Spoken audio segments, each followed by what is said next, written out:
Vamos dar continuidade mais uma vez aos nossos conteúdos de urgência e emergência.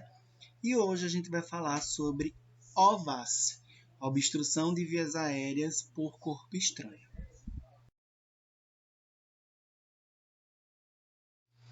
Então, a primeira coisa que a gente precisa entender é que OVAS, que é obstrução das vias aéreas por corpo estranho, popularmente isso é conhecido como engasgamento. Então, o OVAS ele vai consistir em uma obstrução das vias aéreas que podem ser causadas por aspiração de corpo estranho, ou seja, aspiração de objetos pequenos que acabam dificultando a passagem desse ar. O vômito, geralmente naqueles casos que a gente costuma falar que o paciente broncoaspirou, Então, por vômitos, por sangue ou por qualquer outro líquido que dificulte a passagem desse ar para os pulmões. Geralmente, a obstrução ela é ou na laringe ou na região traqueal, tá? Ou seja, essa obstrução ela é um pouco anterior aos brônquios e os pulmões. Por isso que o ar não consegue chegar no destino final, que seria a região pulmonar, para efetivar a troca gasosa, que esse mecanismo é chamado de hematose. Tá? Então, a aspiração de corpo estranho, gente, ela é a quinta causa, de morte, é a quinta causa de morte nos Estados Unidos.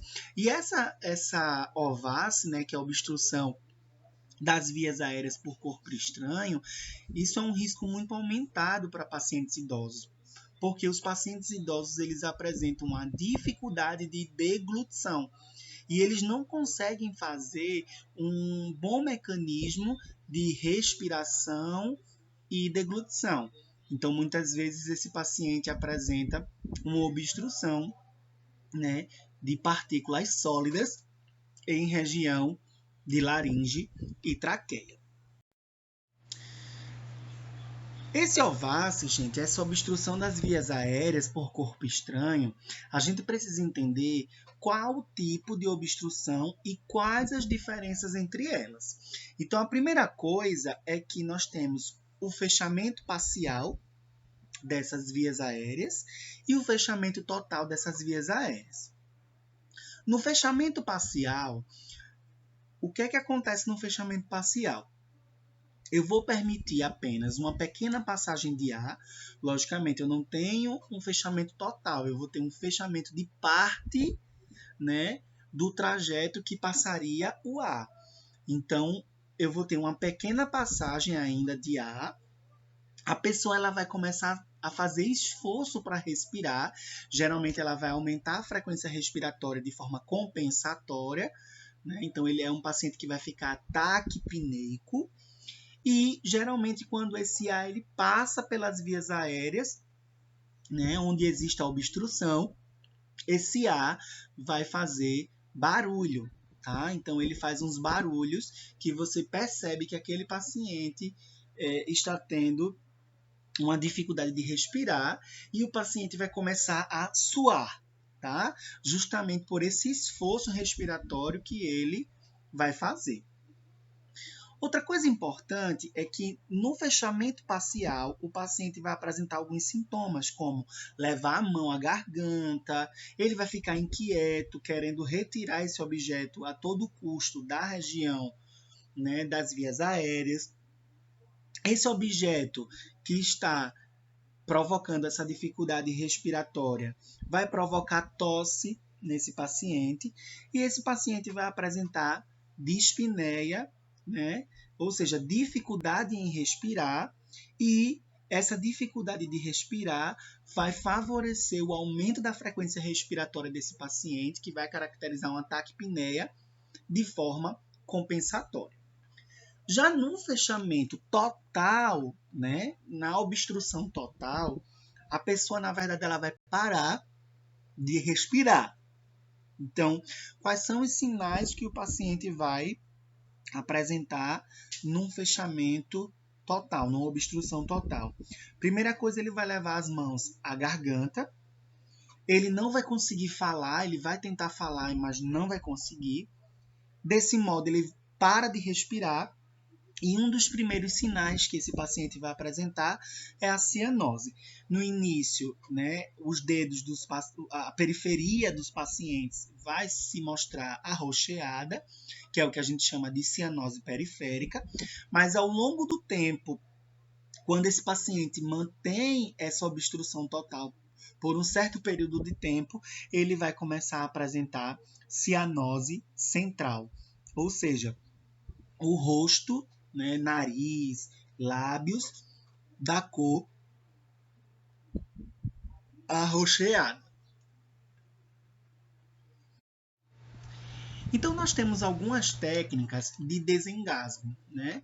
Então, a gente tem as técnicas de desengasgo em adultos e a técnica de desengasgo em crianças, tá?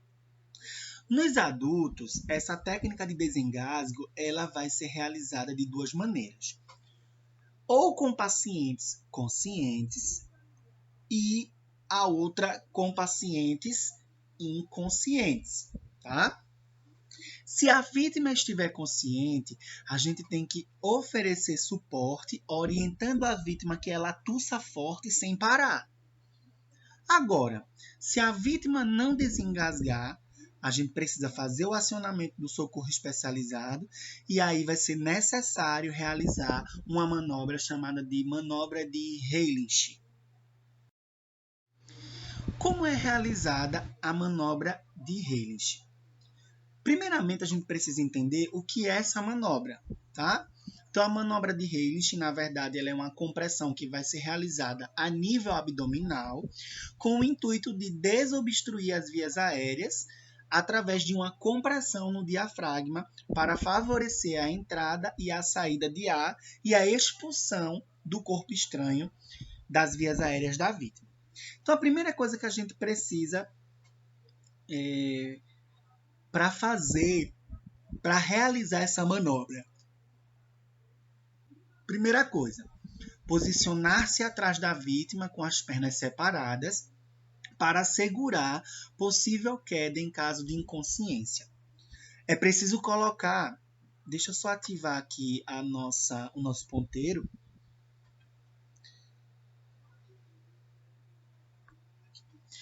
Então vamos lá. Então eu vou me posicionar aqui, ó, atrás da vítima. Então você observa o indivíduo aqui atrás da vítima, tá? Ele vai estar com as pernas separadas, porque se a vítima ficar inconsciente, ele vai ter equilíbrio para segurar a vítima. Ele vai colocar os braços ao redor da segunda parte da manobra. A gente vai espalmar a mão acima da linha do umbigo, ok? Depois que a gente espalmar a mão, a gente vai fechar essa mão, tá? Depois, a gente vai colocar o polegar da mão cerrada contra o abdômen. O que é polegar da mão cerrada? É o polegar dentro da palma da mão. Observe que na etapa 3, quando a gente fecha a mão, o polegar está para cima. Na etapa 4, quando a gente cerra o polegar está em contato com o abdômen do paciente, ok? Depois, a gente vai espalmar a mão sobre a primeira, comprimindo o abdômen. Então, a gente teve a primeira mão aqui, ó, com o punho cerrado, e a segunda mão ela vai ficar espalmada abaixo da primeira mão, ok?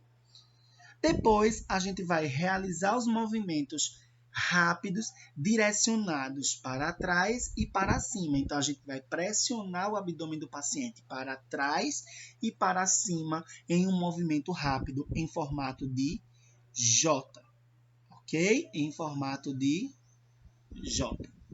Tranquilo até aí? No caso de pacientes obesos ou gestantes, tá? A compressão ela não vai ser realizada a nível da cicatriz umbilical, ou seja, na região do abdômen. No caso de obesos e gestantes, a gente vai fazer uma compressão no tórax do paciente, né? Ou seja, na região do externo, na região external do nosso paciente, ok? Isso é muito importante para que a gente não erre. Se durante a manobra o paciente desmaiar ou tiver uma parada cardiorrespiratória, a primeira coisa que a gente vai fazer é solicitar o serviço de emergência. Importante a gente posicionar a vítima deitada numa superfície rígida, porque a gente vai precisar iniciar as manobras de reanimação cardiopulmonar. Nós vamos ter uma aula específica apenas de parada cardiorrespiratória e reanimação cardiopulmonar, ok? Outra coisa importante, e eu já adianto para vocês, é que a manobra de RCP, ou seja, a manobra de ressuscitação pulmonar, ela só poderá ser interrompida ou com a chegada do serviço de emergência ou se a vítima já demonstrar responsividade aos nossos questionamentos ou à nossa avaliação.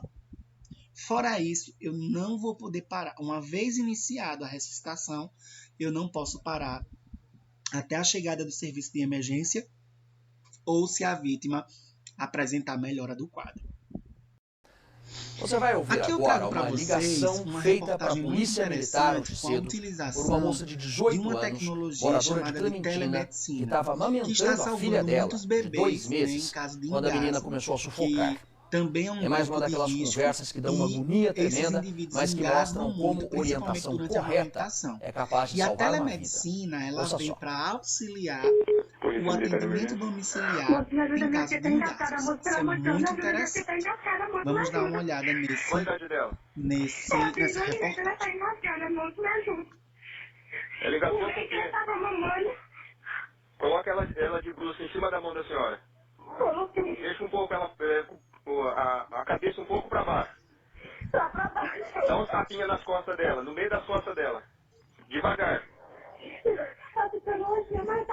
Tá respirando devagar. A boca dela tá outra, a mão dela tá fria, me ajuda. Vira ela de frente pra senhora. Coloca a boca da senhora no nariz dela e na boca dela e chupa devagar. Devagar. Ela tá respirando? Ela tá respirando, mas... Chorou. Agora ela tá bem, tá, senhora? Obrigada. O policial continuou na ligação e mandou uma viatura para a casa do bebê. Tá tudo bem com a criança. Claro que o policial estava fazendo o trabalho dele, mas ele tá de parabéns. É o cabo Clodoaldo de Clementina.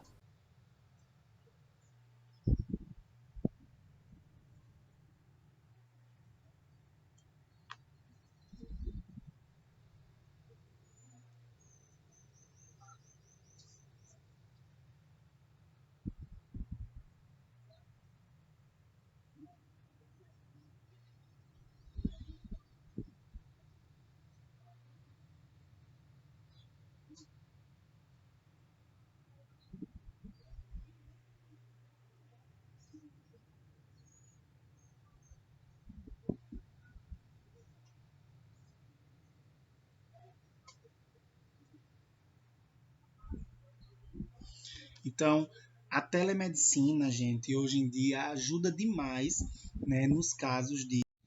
Então, é importante a gente ficar atento nos casos de desengasgamento de bebês, né?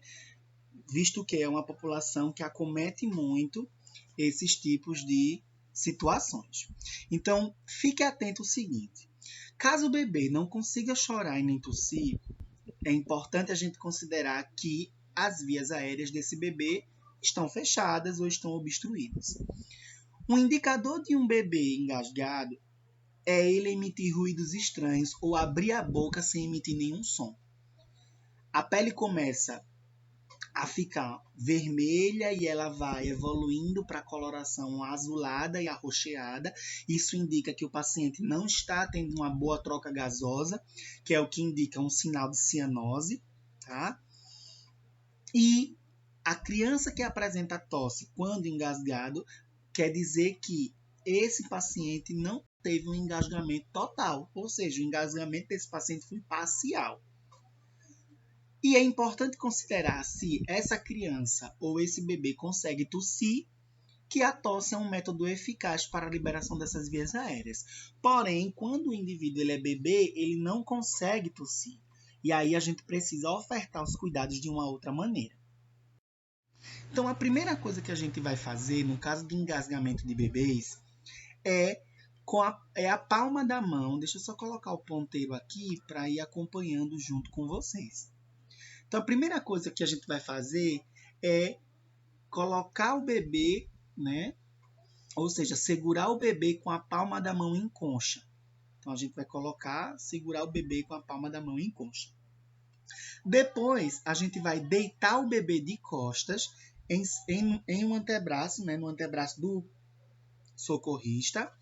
E manter a cabeça, num plano inferior ao tórax. Ou seja, a cabeça está mais...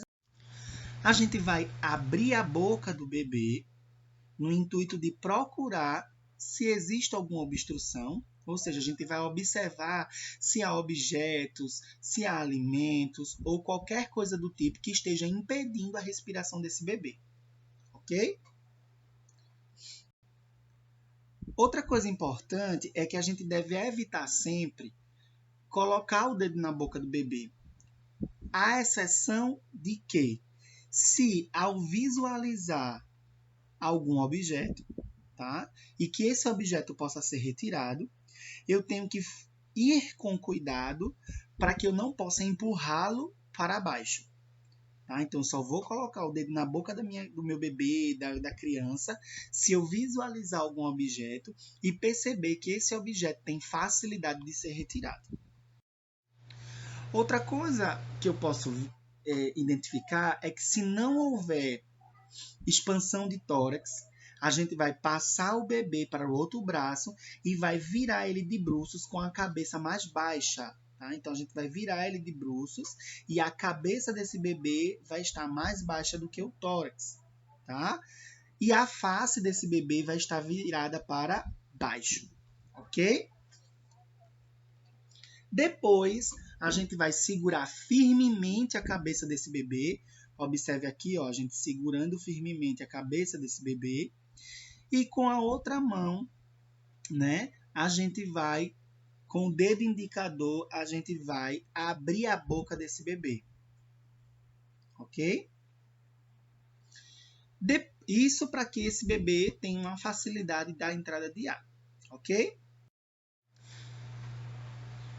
Mantendo o bebê nesse posicionamento, a gente vai fazer com que, com a base da mão, né, a gente vai localizar, primeiramente, o centro dos ombros desse bebê, tá?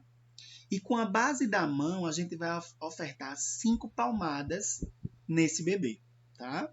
Gente, cuidado com as palmadas. Não é palmadas bruscas para machucar, ok? São palmadas de médio porte, ok? Depois das 5 palmadas, a gente vai girar o nosso bebê, retornando à posição inicial, ok? Depois disso, no meio da linha imaginária, entre os mamilos desse bebê, a gente vai ofertar 5 compressões com o dedo indicador e o dedo médio. Tá? Pode ser com o indicador médio ou pode ser com o médio e anular. Depois a gente vai de novo abrir a boca do bebê, né, novamente, e vai visualizar se há objetos, e se houver esses objetos, a gente vai retirar esses objetos com cuidado para que a gente não empurre os objetos para dentro da cavidade respiratória desse bebê. Depois, se teve sucesso na manobra, a gente vai manter o bebê em observação, mas a gente precisa levar esse bebê para um pronto-socorro, ou seja, para um serviço de emergência, para que esse bebê tenha uma avaliação médica, ok? Se o bebê não desengasgar, a gente vai repetir toda a sequência de manobras, tá? Até a chegada do serviço móvel de emergência, ok? Se esse bebê ele se demonstrar inconsciente, a gente é necessário iniciar as manobras de ressuscitação cardiopulmonar. Então, a gente vai deitar o bebê em uma superfície rígida, tá? Ou no próprio antebraço do socorrista. No centro da linha imaginária dos mamilos, com 2 dedos, a gente vai fazer compressões em uma quantidade mínima de 100 movimentos por minuto. Então, a gente vai fazer 100 compressões por minuto. E a gente só vai poder interromper essas compressões caso os bombeiros cheguem ou o serviço de emergência móvel chegue ou o bebê apresente responsividade. Gente, como é que esse bebê ele vai apresentar responsividade? Ao chorar. Então, o choro é um sinal de responsividade, né, de retorno da atividade respiratória. Outra coisa importante é que poderá haver troca de quem vai realizar essas compressões. Uma vez o socorrista cansando, a gente pode trocar de socorrista na realização das manobras, tá? Então, outra coisa importante é que o intervalo para o reinício da manobra não pode ser maior que 10 segundos. Então, se eu for realizar a troca da pessoa que está realizando a manobra, essa troca tem que ser realizada em menos de 10 segundos. Outra coisa importante, não há necessidade de realizar ventilação boca a boca nesse paciente, ok? É apenas realizar as compressões. Tudo bem? Nos casos dos pacientes com obstrução leve e responde, o que é que a gente vai fazer? A gente não vai realizar manobras de desobstrução. Simplesmente a gente vai acalmar o paciente, incentivar que ele tussa de forma vigorosa e manter e monitorar o suporte de oxigênio se for necessário para esse paciente. Tá? E observar de forma atenta constantemente a evolução do quadro desse paciente, porque uma obstrução leve pode evoluir para uma obstrução grave. Nos casos de obstrução grave, mas o paciente é responsivo, eu devo considerar a manobra de Heilig. Então, eu vou realizar a manobra de Heilig que a gente acabou de ver. Lembrando que em pacientes obesos e gestantes, no último trimestre, a gente precisa realizar as compressões sobre o externo do paciente, ok? Não se realiza, nesses casos de obesos e gestantes, a manobra sobre o abdômen. Já nos quadros de obstrução grave, a gente vai, primeiramente, posicionar o paciente em decúbito dorsal em uma superfície rígida, verificando a irresponsividade dos pacientes e a ausência de respiração com pulso, a gente vai começar a fazer as compressões torácicas com o objetivo de remover esse corpo estranho que está ali naquela região, tá? A gente vai favorecer a abertura das vias aéreas, vai visualizar a cavidade oral. Se tiver fácil de retirar o objeto, a gente já remove o objeto, né? Remove o corpo estranho. Isso se ele estiver visível e alcançável. Eu posso utilizar o dedo ou posso utilizar uma pinça, ok? Se nada for encontrado, eu vou realizar uma insuflação e se o ar não passar ou o tórax não expandir, eu vou reposicionar a cabeça e vou insuflar novamente. Então, para reposicionar a cabeça, a gente pode utilizar aquelas 2 manobras, She Lift ou Draw Thrust. Outra coisa importante é que, caso não haja sucesso, eu posso tentar a visualização direta por laringoscopia e a remoção com utilização de pinça de Magel, tá? Magel. E aí, isso já é um atendimento mais específico nos casos de emergência. Caso eu consiga reverter essa situação, eu também tenho que considerar a ventilação transtraqueal. Ou seja, o paciente ele vai precisar fazer uma traqueostomia, tá? Para passagem desse ar. Então, nos casos de engasgo com insucesso, é interessante o médico ter um bom controle, saber da técnica de traqueostomia. Outra coisa importante é considerar um transporte imediato. Principalmente, durante o transporte, manter as manobras básicas de desobstrução e a visualização hemodinâmica desse paciente. Outra coisa importante é que a gente precisa estar atento, né, à ocorrência de parada respiratória ou parada cardiorrespiratória, porque durante o trajeto do local do acidente, né, do local que a vítima se encontrava até o hospital, a vítima pode ter paradas respiratórias ou paradas cardiorrespiratórias, e eu preciso estar apto a resolver essa situação. E, por último, realizar o contato com a regulação médica para definir para onde aquele paciente irá para ofertar os cuidados emergenciais para esse paciente.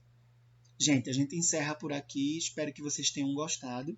E estou disponível para vocês para qualquer dúvidas e esclarecimentos. Obrigado, pessoal.